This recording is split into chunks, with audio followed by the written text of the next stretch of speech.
관세 전쟁 과정에서 이 시진핑 주석이 정확히는 이제 시진핑 주석이라고 아주 명확하게 나오지는 않았지만 이와 관련해서 분명히 이 중국 정부에서 좀 보잉에 대한 어떤 항공사들에게 납품을 받지 말라, 즉 인도를 받지 말라라는 중단을 좀 명령하는 바였고, 특히나 이번 납품과 관련돼서 이 인도와 관련돼서는 단순히 보잉뿐만 아니라 보잉과 관련된 항공기 부품들도 인도를 받지 말라라고 이렇게 요청을 받았습니다. 특히나 이제 보잉 같은 경우 전체 상용기의 70%가 미국 외 매출이기 때문에 이 관세에도 취약한 것뿐만 아니라 그 관세보다 특히 보복 위험에 굉장히 취약합니다.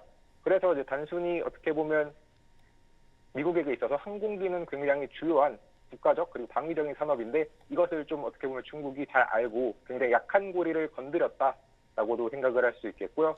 특히 이제 중국과 관련해서 현재 이제 전체 항공기 시장 중에 중국 비중이 한 5,600대 중에서 130대 정도로 현재 그렇게 높지 않다라고 하지만 향후 20년간은 9,000대 정도를 이렇게 인수를 할 수 있는 나라가 바로 중국이고 지금 9,000대 정도 인수가 예정이 되어 있기 때문에 이와 관련해서 역시나 굉장히 큰 타격을 이 보잉 입장에서는 받을 수밖에 없습니다. 그래서 오늘 보잉 주가 분명히 좀 부정적인 영향을 받고 있는데요.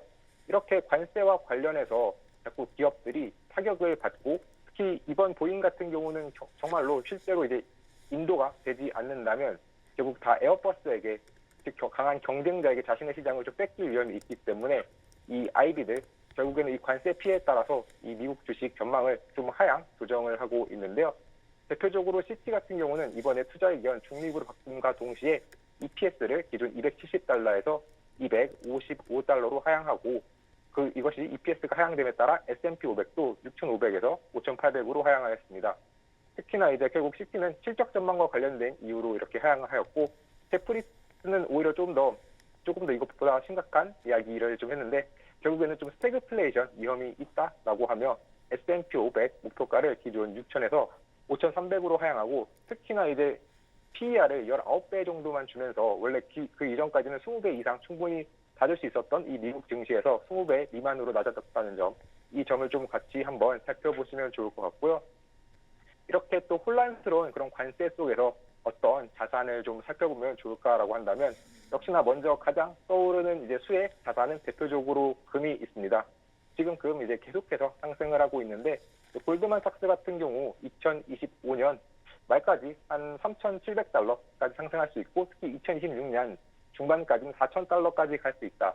만약에 불케이스가 또 나온다면 오히려 그 이상 더 큰 폭의 상승도 가능하기 때문에 지금 골드만삭스 굉장히 긍정적으로 바라보고 있는 것을 확인하실 수 있겠고요. 마찬가지로 이 UBS 역시도 2025년 말까지 굉장히 긍정적인 이런 실적 상승을 보였는데 지금 현재 확실히 금 주요 자산 수익률을 살펴보면은 확실히 금이 1등입니다. 지금 이제 많은 최근에 10년물 채권 아니면 기업들의 채권 이런 채권들도 분명 올해 좀 긍정적인 모습을 보였지만 그보다도 더 긍정적이었던 건 금이었고요. 오히려 반대로 가장 안 좋았던 것은 원유 그리고 미국 주식이 굉장히 안 좋았기 때문에 현재까지 투자를 하실 때 역시나 이제 금이 굉장히 중요한 자산이었다. 가장 큰 수혜를 보고 있는 자산이고 앞으로도 좀 수혜를 볼 가능성이 높다는 점 알아주시면 좋을 것 같습니다. 마지막으로 하나 더 이제 또 다른 관세 수혜 산업을 살펴보면은 이제 LNG 산업을 생각해 볼 수 있겠는데요. 특히나 이제 천연가스 같은 경우는 결국 미국과 무역 분쟁 중인 경우 미국에게 그러면 이제 무역 적자를 줄이기 위해서 가장 빠르게 좀 수입하고 거래하기 좋은 자산이 이 천연가스이기 때문에 향후에 좀 천연가스 역시나 큰 수혜가 예상이 되고 특히나 이 천연가스를 대신에 만약에 이 트럼프 대통령이 말했던 것처럼 이렇게 드릴 베이비 드릴로 굉장히 많이 파게 된다면 결과적으로 좀 가격이 하락할 수 있기 때문에 단순히 이런 업스트림 계열에서는 조금 이런 상황 부정적일 수도 있지만 이 미드스트림인 이 제니어 에너지 같은 기업은 오히려 가격과 무관하게 운송량만으로 매출과 이익이 결정이 되기 때문에 좀 긍정적인 이식을 받을 수 있을 것 같습니다.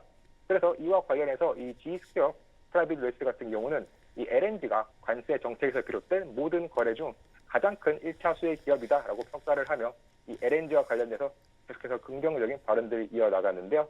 그렇기 때문에 이제 LNG 산업과 관련해서는 업스트림보다는 좀 이런 셰니어 에너지와 같은 이 미드스트림 계열 좀 살펴보시면 좋을 것 같습니다. 네.